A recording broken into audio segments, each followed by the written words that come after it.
Ayant jeté la sonde, ils trouvèrent 20 brasses. Un peu plus loin, ils la jetèrent de nouveau et trouvèrent 15 brasses. Dans la crainte de heurter contre des écailles, ils jetèrent 4 ancres de la poupe et attendirent le jour avec impatience. Actes 27, 28, 29.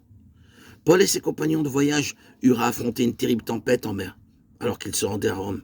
Ils risquaient de faire naufrage sur les récifs. Ils jetèrent donc 4 ancres à la poupe pour maintenir le bateau en bonne position. Nous devons affronter, nous aussi, de nombreuses tempêtes et tentations dans nos vies. Par moments, les attaques de l'ennemi sont très vives, à la fois à l'intérieur et à l'extérieur. Dans de telles situations, le Seigneur Jésus-Christ est notre ancre véritable. Il ne nous abandonnera pas et ne nous délaissera pas.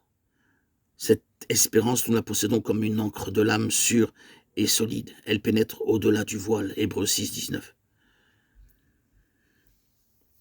Par moments, les attaques de l'ennemi sont très vives, à la fois à l'intérieur et à l'extérieur. Le Seigneur nous demande par la foi de ne pas nous abandonner. Il ne nous délaissera pas.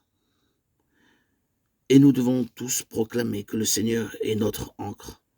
Tu es mon ancre, Seigneur, même dans les situations les plus difficiles. Nous devons nous saisir du Seigneur Jésus-Christ qui est notre ancre véritable. Dans Hébreux 6,14, le Seigneur dit « Certainement je te bénirai et je multiplierai ta postérité ». Dieu a employé la tempête pour mener Paul à l'île de Malte en vue d'y prêcher l'évangile. Les habitants de cette île ne l'avaient pas encore entendu. Beaucoup furent ainsi introduits dans la vie nouvelle. Lorsque Paul et les autres gens les quittèrent pour se rendre à Rome, ils leur offrirent tout ce dont ils avaient besoin. Nous voyons ainsi que les tempêtes dans nos vies sont employées par Dieu pour nous conduire dans des bénédictions encore plus grandes. Beaucoup de gens se contentent de recevoir le pardon de leurs péchés et l'espérance d'occuper un strapontin au ciel. Mais le désir du Seigneur est que nous tendions à ce qui est parfait. C'est pourquoi, laissant les éléments de la parole de Christ, tendons à ce qui est parfait, sans poser de nouveau le fondement du renoncement aux autres, aux œuvres mortes de la foi en Dieu, de la doctrine des baptêmes, de l'imposition des mains, de la résurrection des morts et du jugement éternel. Hébreux 6, 1, 2.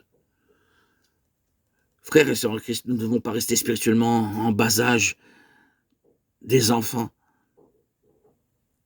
avec des attitudes infantiles.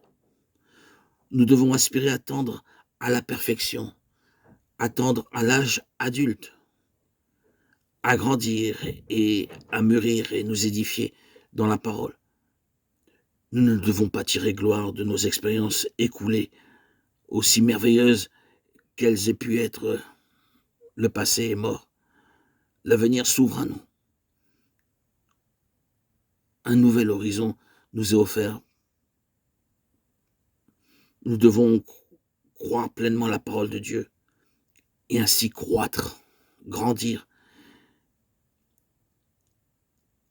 atteindre son niveau par sa force et sa sagesse.